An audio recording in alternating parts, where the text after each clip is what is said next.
अस्सलाम वालेकुम जमात ज़िया। अभी मैं मौजूद हूँ डॉक्टर रेहान उमर के साथ, जो कार्डियोलॉजिस्ट भी हैं, प्रोफेसर इन कार्डियोलॉजी। और अभी मैं पाकिस्तान स्पोर्ट्स बोर्ड के अंदर आया था, तो बड़ी ज़बरदस्त एक्टिविटी देख रहा था। तो रेहान भाई कुछ बताएंगे इसके बारे में? Thank you very much.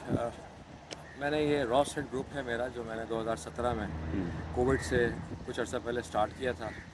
और इसका मकसद, जो मेरा जो पैशन था, वो ये था कि जिस तरीके से शरह अमवात बढ़ रही हैं कार्डियोवास्कुलर डिजीज़ की, तो दुनिया में नंबर 1 कॉज है कार्डियोवास्कुलर डिजीज़। 20.6 मिलियन लोग हर साल मरते हैं कार्डियोवास्कुलर डिजीज़ से। कोविड के पूरे 3 साल में सिर्फ 3 मिलियन लोग मरे थे। ओके। सो ये चीज़ें जहन में रखते हुए मेरा ये ख्याल था कि अगर हम प्राइमरी प्रिवेंशन पे काम करें, क्योंकि हमारे अलमिया ये है कि जब बीमारी हो जाती है फिर डॉक्टर इलाज करता है, तो कोई तो ऐसा डॉक्टर कहीं ना कहीं तो हो जो बीमारी होने से पहले लोगों का इलाज कर दे और लोगों को शरह अमवात से बचा ले, हार्ट अटैक से बचा ले, तब तो मज़ा है। तो वो जहन में रखते हुए मेरे जहन में आइडिया था शुरू से कि मैं हाई इंटेंसिटी इंटरवल ट्रेनिंग खुद भी करता था, तो क्यों ना एक ग्रुप बनाया जाए। तो उसकी ट्रेनिंग मैंने अमेरिका से ली, यहाँ से भी मैंने कुछ जगहों से हासिल की। उसके बाद मैंने यहाँ पर अकेले करना शुरू कर दिया। मैंने कुछ नहीं किया, मैंने सिर्फ अकेले करना शुरू कर दिया। तो मुझे देखते देखते एक आए, फिर 2 आया, उसके बाद माशाल्लाह कारवां बनता गया। 70 से ज़्यादा लोग मेरे पास इस एक्सरसाइज करते हैं। उसका मकसद सिर्फ ये है कि हम अपनी बॉडी से एक्स्ट्रा चर्बियों को, यानी फ़ैट्स को हटा दें, अपने मसल मास को प्रिजर्व करें, अपने एंडोरेंस को बढ़ाएं, हमारी खून की नालियों में जो कोलेस्ट्रॉल, जो चिकनाई है, उसकी मकदार को कम करें, ताकि हम हार्ट अटैक जैसे मौलिक अमराज से, ब्लड प्रेशर जैसे अमराज से बचें। और मैं आपको एक मज़े की बात बताऊं कि ऐसे कई डायबिटिक पेशेंट्स मेरे ग्रुप के अंदर हैं जो इंसुलिन इस्तेमाल करते थे, पहले उनकी इंसुलिन बंद करवाई, फिर भी उनकी शुगर्स लो होना शुरू हो गई। तो जो इसको इंटरनेशनल डायबिटीज़ फेडरेशन का जो मोटो है कि हम डायबिटीज़ रिमिशन पे काम करें, कि डायबिटीज़ को ख़त्म कर दें, हम उस पर काम कर रहे हैं। मेरे कई मेरे ग्रुप में ऐसे लोग हैं जिनकी शुगर की दवाइयाँ ख़त्म हो चुकी हैं। जो दैट्स पहले जो ग्रेट। पहले 6-6 7-7 दिल की दवाइयाँ खाते थे, अब सिर्फ या तो वो खून पतला करने की दवाई ले रहे हैं या एक कोलेस्ट्रॉल की दवाई ले रहे हैं। So we have seen tremendous amount of improvements पिछले 6 से 7 सालों के अंदर। इतने मोटे मोटे लोग आते थे और सब के सब, बशमूल मैं, मेरा वज़न भी 100 किलो था। और अल्लाह का शुक्र है कि मैं 65 तक गया हूँ, लेकिन उसके बाद फिर मैंने अपने आप को ज़रा चबी करके अभी 70 पे रख के रोका हुआ है। अच्छा भाई, मुझे ये बताएंगे कि आपने डायबिटिक के हवाले से बात की, तो HbA1c उनका कितना बढ़ा हुआ होता था? जो मैं एक मेरे पूछना पास चाह तो 9 वाले HbA1c, 8.5 वाले, 10 वाले आते थे। तो अल्लाह का शुक्र है, सो एवरेज हम लोग हर साल 2 मरतबा HbA1c और 1 मरतबा लिपिड प्रोफाइल अपने तमाम जितने भी हमारे मेम्बर सब पे करवाते हैं। सो अल्लाह का शुक्र है, किसी का HbA1c 6.5 है, किसी का 6 है, किसी का 5 है, कई लोग हैं जिनका 4 मेरा 4.9 है। तो अल्लाह का शुक्र है, बहुत ज़्यादा इंप्रूवमेंट्स आती हैं। इस तरह लिपिड प्रोफाइल्स के पैरामीटर्स के अंदर जो LDL कोलेस्ट्रॉल है वो काफ़ी ज़्यादा कम हो जाता है। सो इनफैक्ट जो मैं पोडियम पे खड़े होकर अपने फेलोज़ को भी बताता हूँ, अपने पेशेंट्स को भी बताता हूँ, क्लिनिक में यहाँ पर भी उनको ये बताता हूँ कि जो लाइफस्टाइल मॉडिफिकेशन है ना, that is crucial to your physical and mental development. अगर आप लाइफस्टाइल सही नहीं करेंगे, अच्छी खुराक नहीं रखेंगे, अच्छी डाइट इस्तेमाल नहीं करेंगे, अच्छी स्लीप नहीं लेंगे, अच्छी वर्जिश नहीं करेंगे, आप दुनिया भर की दवाइयाँ खा लें, आप बीमार होके रहेंगे। अच्छा भाई, मुझे एक चीज़ बताइएगा कि यहाँ पे आपने डंबल्स भी रखे हुए हैं। अच्छा, first I have seen you, तो मुझे ये लगा कि योगा चल रहा है, मगर फिर मैंने ये देखा कि योगा में हम वी डोंट यूज़ डंबल्स। तो मुझे इसी से अपील हुई, मैंने कहा आई मस्ट गो टू मेरा यू मेरा पीपल एंड बेसिकली आस्क। पूरा स्ट्रक्चर प्रोग्राम है। Structure program in the sense कि हम पावर योगा भी कराते हैं, ओके। हम रनिंग भी कराते हैं, हम बॉडी बिल्डिंग भी कराते हैं, हम कार्डियो भी कराते हैं, एरोबिक्स भी कराते हैं। जो रूल ऑफ थंब है कि हम बॉडी को सरप्राइज़ देते हैं। यहाँ तक कि मुझे भी नहीं पता होता कि मैं अगले दिन कौन सी एक्सरसाइज कराने वाला हूँ, ताकि मेरी बॉडी सरप्राइज़ हो जाए। तो आज जैसे हफ्ते का दिन है, अक्सर हम हफ्ते को पावर योगा कराते हैं। सारे मेरे मेंबर्स योगा के जहन बना के आए थे, उनको आज मैंने एरोबिक करा दी। तो इससे उनकी बॉडी पे जो है कि बॉडी सरप्राइज़ होगी। जब बॉडी सरप्राइज़ होगी तो उनका कैलोरिक बर्न ज़्यादा होगा और आफ्टर बर्न ज़्यादा होगा। तो हम जो हिट करते हैं हाई इंटेंसिटी इंटरवल ट्रेनिंग, उसका मकसद ये होता है कि हम आफ्टर बर्न अपना इंक्रीज़ करें।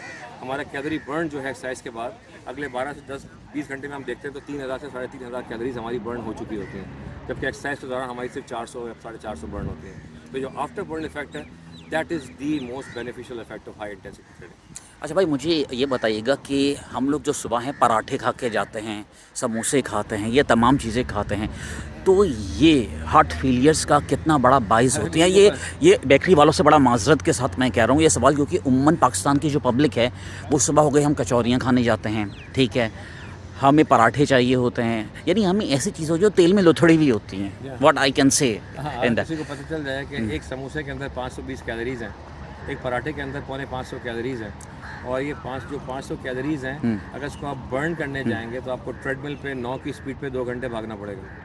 2 घंटे 9 की स्पीड पे। अब बताएं कितने लोगों का इतना स्टेमिना जो ऐसा कर सके। सो और ये तो सिर्फ उसकी कैलोरी बर्न है, जो उसका फैट कंटेंट है, जो उसका शुगर कंटेंट है, वो तो एक अलग बात है। तो मैं अपने मरीजों से कहता हूँ कि आप रोटी चावल बंद करें, कहते हैं हम जिंदा किस तरह रहेंगे। तो मैं उनको मिसाल देता हूँ, गोरे तो नहीं खाते रोटी चावल, वो तो पत्तों पे गुजारा करते हैं, मुर्गी खाते हैं, प्लांट बेस्ड प्रोटीन्स खाते हैं। तो ये एक माइंड सेट बना हुआ है। मैं ये नहीं कहता कि आप फाके करें, मैं कहता हूँ आप लाइफ को एंजॉय भी करें। एक चीट मील कॉन्सेप्ट को हम यहाँ पर प्रमोट करते हैं कि आप 9.5 दिन परहेज़ करें और 10वें दिन का जो एक खाना दोपहर का है वो आपकी मर्ज़ी का होगा। उसमें बकौल आपके जो समोसे चकोरे पराठे जो भी आप शामिल कर लें, लेकिन बाकी 9.5 दिन आपने इंसान का बच्चा बन के प्रॉपर डाइट इस्तेमाल करनी है, जो कि हेल्दी डाइट होगी। तो क्या ब्राउन ब्रेड वगैरह इस चीज़ों पे चली जानी है आवाम को? ज़रूरी नहीं है। देखिए, डाइटिंग का सबसे बड़ा मिस कॉन्सेप्ट है ना कि फ़ाके करो जी। तो डाइटिंग का मतलब बेसिकली ये होता है कि अपने माहौल, अपने माशरे, अपने सोशो पॉलिटिकल जियोलॉजिकल एस्पेक्ट के हिसाब से जिस हद तक आप बुरी चीज़ों से बच सकते हैं, उस बचने को डाइटिंग कहते हैं। ओके। मतलब आप ठीक है, अगर आप 2 रोटी खाते हैं, आप 1 कर दें। अगर आप 1 प्लेट भर के चावल खाते हैं, आधी प्लेट पे आ जाए।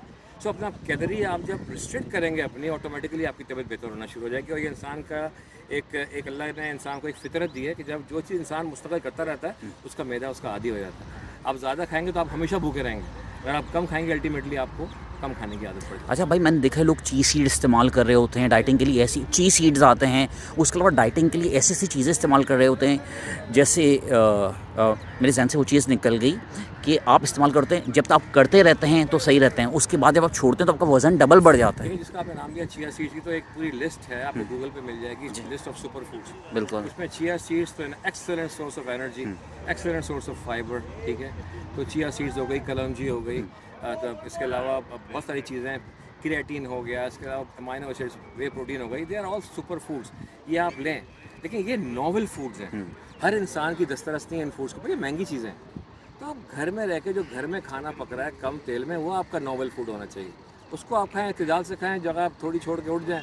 आप 3 दफ़ा पेट भर के ना खाएं, आप 6 मरतबा थोड़ा थोड़ा खा लें। तो this is what I preach to my.